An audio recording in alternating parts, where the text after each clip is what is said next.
What is the greatest political risk that the world will face in 2013 and why?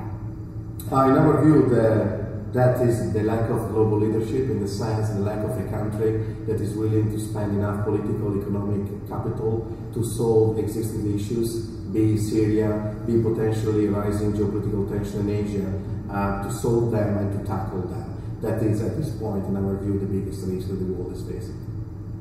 Yeah, I would say political complacency is probably the biggest risk. So, my worry isn't about the developments we'll see in 2013. It's more about a lack of developments, particularly on the policy side, which will mean that, we could go over the fiscal cliff. We could see countries leave the Eurozone. We could see China face a hard landing. So it's more the lack of any political developments that concern me. Picking up on Megan's last point, I think one issue that we're watching very closely in terms of geopolitical and economic stability is China and whether or not they will have a hard landing.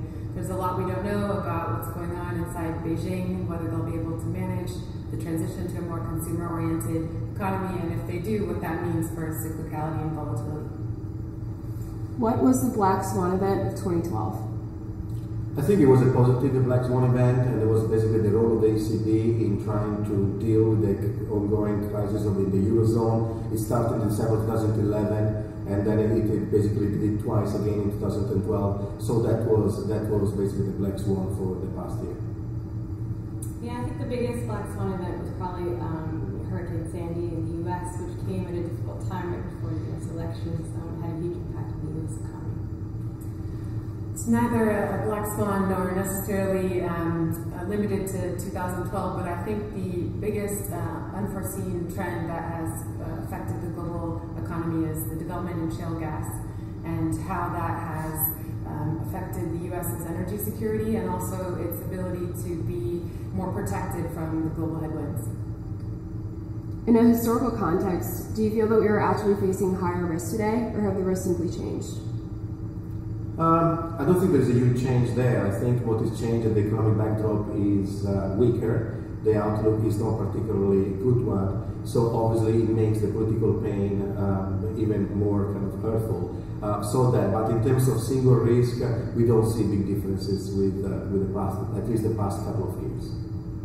Yeah, I think that depends entirely on how far back in history you go. So if you go really far back, I don't think we're facing an unprecedented level of crisis. But if you compare the position we're in now to 2008, for example, I think we're in a worse position in that we have much less room for policy movement. And I would say that looking forward is when we're going to really see what happens and whether this is an unprecedented period or not, and whether the global connectivity, globalization, the supply chains that reach across the world, whether that level will mean that decoupling is impossible and that volatility will happen all at the same time and make the magnitude of the ups and downs in an unprecedented level.